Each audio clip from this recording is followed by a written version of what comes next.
don't get it. What, why Keefe keeps going back to Riley Brody as a pair? No, like, it was 4-2 with a little over 2 minutes left. It was. The Leafs scored a goal. They did, but they didn't tie it and win it in overtime of the shootout. No, that doesn't happen every game, actually. It's actually really rare. Oh, is that why you were so upset? That's why I was so upset last game, yes. Let's go! Good. We all feel it. Stop! Never gets rusty! What am I doing? Into my kitchen! Producer Drew, can you fix all this? And when it comes to the Toronto Maple Leafs, you can crumple, yeet! Saw that going differently. With you wherever you are, welcome to LFR. Leafs lose 4-3 to the Philadelphia Flyers. Would've won, but they keep doing stuff that does not work. You know what's so annoying about this? This was a loss, or at very least a game, or at very least a start of a game you could have seen from a mile away. And I get yelled at when I say, oh, they don't care, or they need to care more. Okay, they care. They care. We start there, they care. The Flyers cared more. Out of the gate, they cared more. We know they did. And again, you could see it coming from a mile away. Dude, the Leafs slapped them on home ice less than a week ago. There's one. The Flyers healthy scratched their captain, who they named captain about a month ago. And who's coming back from his 2-game suspension, scratching his captain, wanting to prove a point and get redemption on home ice? John Tortorella. Dude, it's Philly! How don't you know they're about to burst out of that locker room and play the first minute of that game like they just got a star in Super Mario Bros? I didn't have a Flyers jersey I could put on for that bit, so I found the only orange jersey I could find, which is for some reason Frosted Flakes. They're great! And the Leafs were not. And as the visiting team opening face-off, those are your guys. Those are your guys. You know who the Flyers are going to put out there, and you're like, you know what? Pick of the litter, I'm throwing out Edmondson, Liljegren, and the Tavares line, whatever that happens to be for that 30-second shift. And the Flyers ran their show, as anyone who...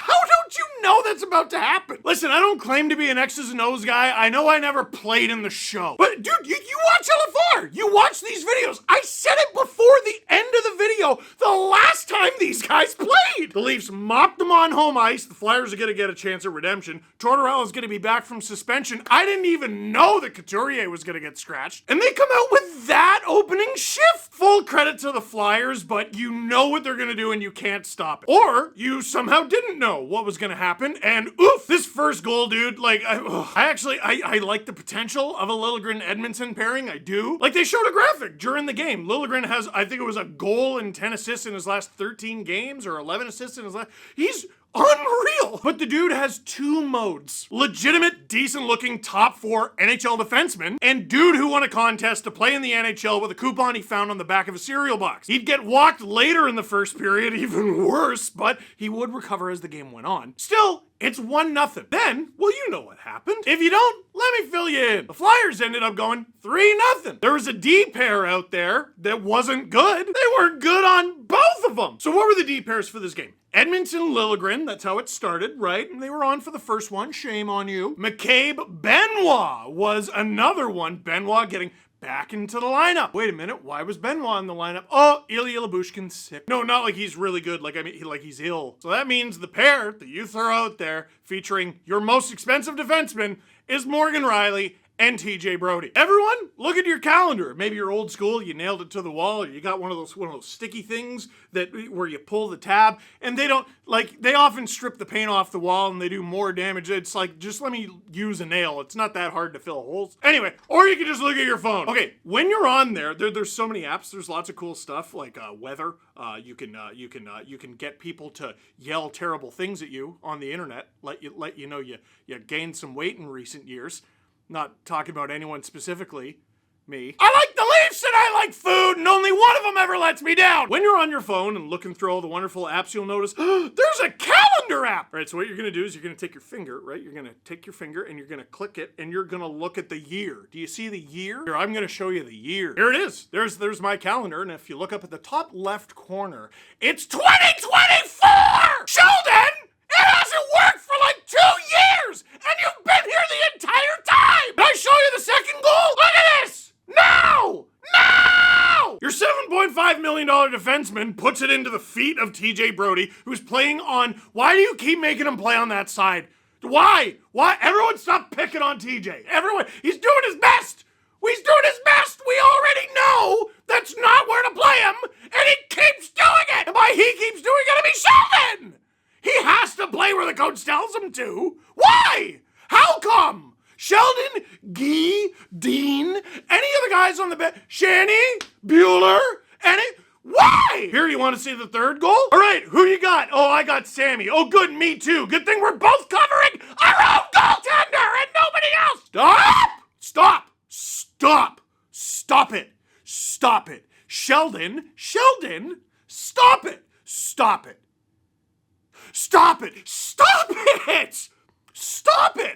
stop it. Dude, there's so many blender things he does with this lineup where I'm like, let's see. Marner's out of the lineup right now. Yarncroke's out of the lineup now. Let's see. I understand the logic in Lyubushkin is out of the lineup. Riley needs a partner. Let's put him with his old partner. I understand the logic, and I understand how it could work, except for the logic is flawed in that there's like a solid 2 years, or at very least this season's worth of evidence that pair sucks. It's like the worst thing you can throw out on the ice, and he keeps doing it. Stop it! Stop! What's the point of an analytics department? What's the point of all the videos? There's no way you're not seeing what we're all seeing. There's no way. Or are we just such plebs? Are we such peasants that we don't see one of the most obvious things that there is to see about this hockey team? Are you serious? And it's not attacking Morgan Riley. I like Morgan Riley. He's had a generally pretty good season up to this point. Then he started to play not so good. And then he cross-checked a guy in the face and he got suspended for 5 games. And he's been fine since. He's played pretty well with Ilya Lyubushkin, a guy who shoots right! But how could we have known that would work after last season when Kyle Dubas went out and got Luke Shen, who shoots right! I'm gonna lose my mind. And even TJ Brody. He's struggled this season. He really has. But can we all acknowledge he's played some good hockey, and almost all of it, pretty much exclusively, it's been on the left. And if it hasn't been on the left, it hasn't been with Morgan Riley. This game has to be the end of it. In a pinch, someone gets hurt. Hey, what if you never went to that pairing ever again, under any circumstance? Put Ryan Reeves back there. I don't care what you do. Don't do the thing that we know doesn't work. What if you just switch them and you put Riley on that? They tried that too! It stunk! It's not about the two being bad individually. TJ Brody does some really good things. I love the way he plays on the left. I love the way he defends 2-on-1s. And Morgan Riley, he's big, he's a good skater, he's got great offensive abilities. There's something classic about that. Something classic, like a chocolate cupcake with sprinkles on it. Everyone loves a chocolate cupcake with sprinkles on it. There are a few weirdos who don't, but generally speaking, most people, when offered, will take a chocolate cupcake with sprinkles on it. And then there's mustard. Mustard. Classic yellow French's mustard. Now, people are a lot more split on mustard. There are some people who really like it, and there are some people who can't stand it. But generally, it's available everywhere. Go to a baseball game. Do they have mustard? Of course they do, because a lot of people like mustard. It's very situational mustard, right? Sometimes you're like, yeah, I could go for some mustard. Like, for example, when you're defending a 2-on-1 and mustard appears to be the only guy on the ice who's like, what if I just take away the actual ice part? And it works! People like mustard. And what the Riley Brody pairing is a head coach and an entire staff looking at a chocolate cupcake and mustard and going, you know what? I like both of these things. Let's see how they are together. Let's lather it up. Oh my God, that was awful. It turns out chocolate cupcakes and mustard don't go well together at all. Did you see my reaction to that? It didn't take me long to figure that out. What was your reaction when I did that? Did you recoil immediately? Of course you did, because you knew that was not gonna work out. And if you had any doubts over whether or not it was gonna be disgusting, you saw after I tried it, Ew, these two things do not taste good together. And what this coaching staff has done many, many times this season is, you know what? If at first you don't succeed, try again. No, man, I don't get it. Why are we down 3-0? Now, I don't have more to add to that bit because I really don't want to do it again. But do you get my point? My tongue is yellow.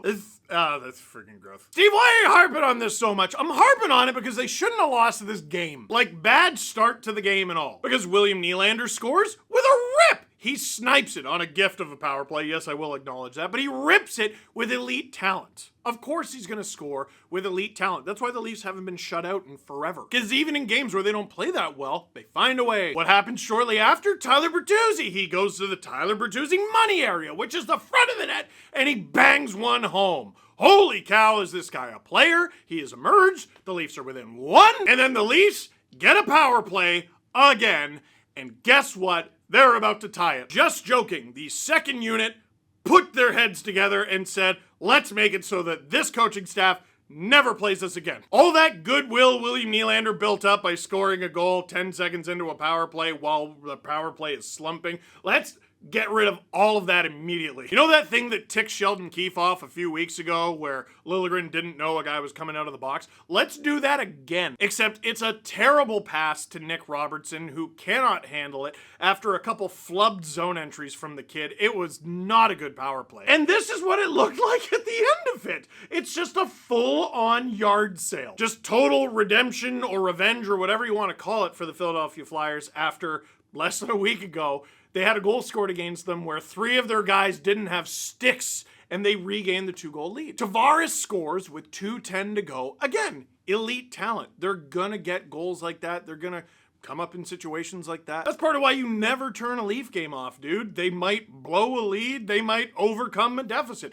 They were down 5-0 in a game earlier this season. They came back and they tied it. And they lost. But you never know! You never know. What if they won? They didn't win, but what if they did? And on top of coming back in this game, you were down 3-0, you score 3 goals, you lose by 1. On top of that, the Leafs hit, don't take my word for it, around 46 goalposts. Let me check what the actual stat was. Oh, it says here 97. They hit 97 goalposts. So whatever the shots on goal stats were for the Leafs, just add on 97 because that's how many goalposts they hit. It was funny. Like, the first 2 periods, they did not look like the better team, and they just kept hitting the goalposts. Like, they could have easily been winning heading into the third, not down 3-0. Yeah, the Flyers had some missed opportunities as well, but not as many as the Leafs, dude. They could have, between goalposts and open nets and the Max Domi one, like, holy cow, the Leafs could have had 10 goals in this game. But it was a game lost in the moments. It was a game lost in the silly, ridiculous, unjustifiable decisions. And now, tomorrow, you have the second half of a back-to-back. Good luck with that. And just before I get to questions, here's a quote from Sheldon Keefe on how the Leafs fell behind tonight. This is from Mark Masters. Just didn't play well enough in our half of the ice with or without the puck. Just weren't sharp. Weren't sharp mentally. Couldn't pass the puck. Couldn't handle the puck. Didn't defend. Didn't compete. So not a lot to like. I know who I am. I know I'm a ridiculous human being. I know I'm a grown man eating cupcakes with mustard on them to prove a point. But don't take my ridiculous point for it. Like, this is the head coach saying they didn't do anything good. Here, you can read it, I can't. Just didn't play well enough on our half of the ice. Wow, the entire half of the ice. That's pretty bad. With or without the puck. Oh, so in all situations. Good. Just weren't sharp. Sounds like the coach's job. Weren't sharp mentally. Again, that's you. Couldn't pass the puck. Well, that's bad. Couldn't handle the puck. Didn't defend.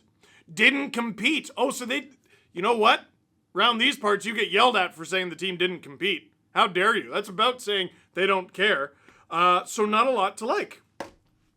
The coach trashed them way worse with that quote than I ever have. Oh wait, no, there's another one. Sheldon Keefe on his sense of Ilya Samsonov tonight. He was like the group. I didn't like anybody tonight. Forward, defense, goaltending, didn't like anybody. All right, way to rally the troops there. That's good. Feeling good about themselves heading into tomorrow. Now, John Tortorella had his group ready from opening puck drop after getting embarrassed less than a week ago in a game he wasn't even a part of. Sheldon, how is your team going to be prepared for the start of tomorrow's game? That's my question.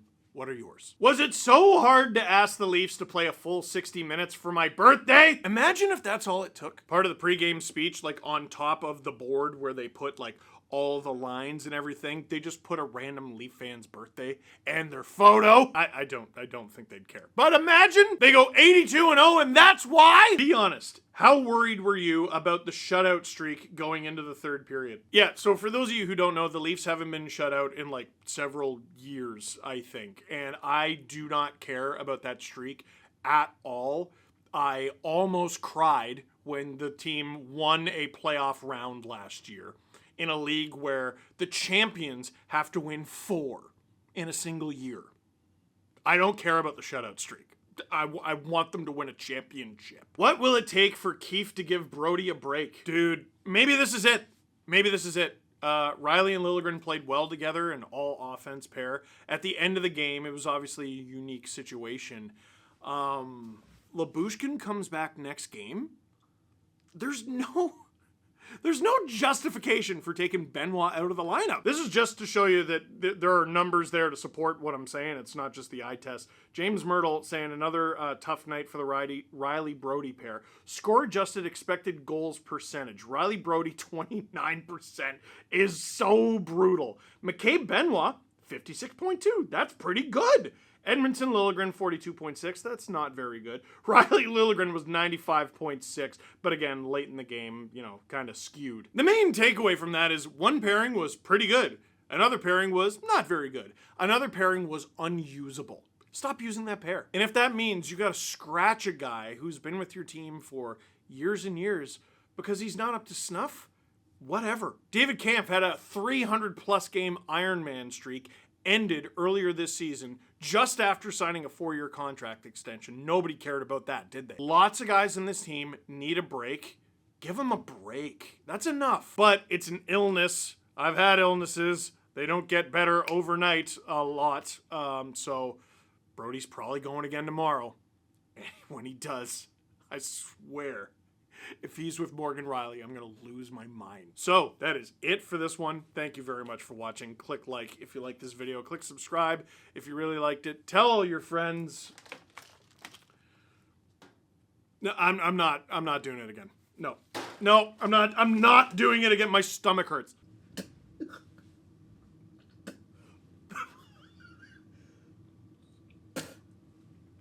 Oh, Drew, just. Oh, you could do this bonus at the end or something, but cut it off quicker than that.